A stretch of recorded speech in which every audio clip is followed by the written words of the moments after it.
channel. In this video, we're going to be making a tobacco stick tabletop tree.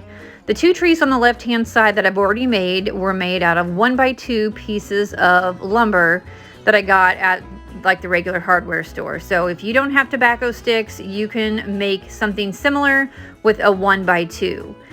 The only reason I kind of switched to the tobacco sticks is because I have so many of them. I went and bought a big truckload a long time ago, and so I thought this would be a good project to use some of those up with, and it is. It works out really, really well.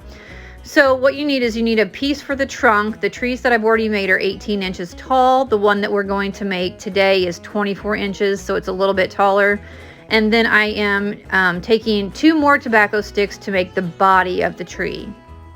And you will need a miter saw for this because everything is cut on a miter.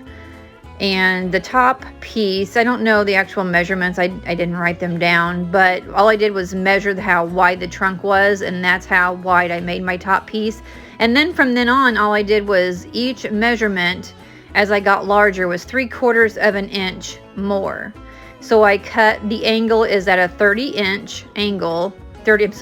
degree angle, and then I just increased the measurement 3/4 of an inch for every slat that I put on. And then once everything was cut, I think I ended up with 14 or 15 pieces. I just kept on cutting until I was satisfied with the way that it looked, and then I stopped.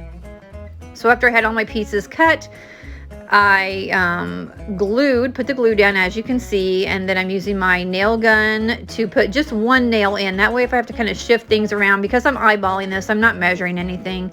So I just put one nail in there, and that gives me a little bit of wiggle room. And then once I'm done and I like the way it looks, I'll go back through and I put another nail in all the pieces just to secure it and make sure that nothing's gonna move. I grab a third tobacco stick. This one's actually a little bit wider than the others. Tobacco sticks are not dimensional lumber. They were pieces of wood used to dry tobacco at a tobacco farm. And they don't use those anymore. So people use them to make crafts like this and other things, I'm sure. So I just took another tobacco stick and made the platform, the base there, and glued it and nailed it as well. I didn't do anything to the tree before I painted it, so basically after we put it together, I just grabbed some white chalk paint and we're going to give it a nice thin coat of paint. Nothing too heavy because I'm going to sand some of it off to distress it.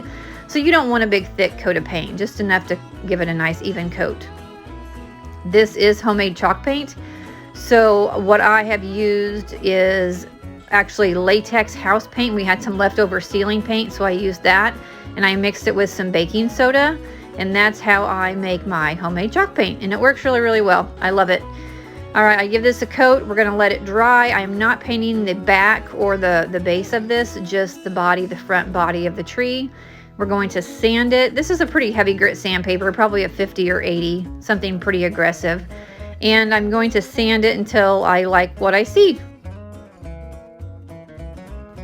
Next, I grabbed some string fairy lights, and I got these off of Amazon. I believe it's a 10-foot long strand. I'm just taping the battery, they are battery operated, so I'm taping the little battery pack to the base so that it secures it, and I can go ahead and weave this around. I won't leave the tape on. I will secure it later with something else.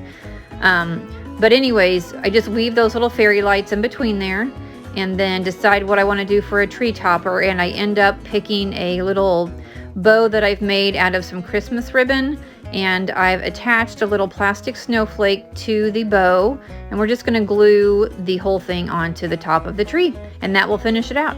Thanks for watching. We'll see you next time. Bye bye.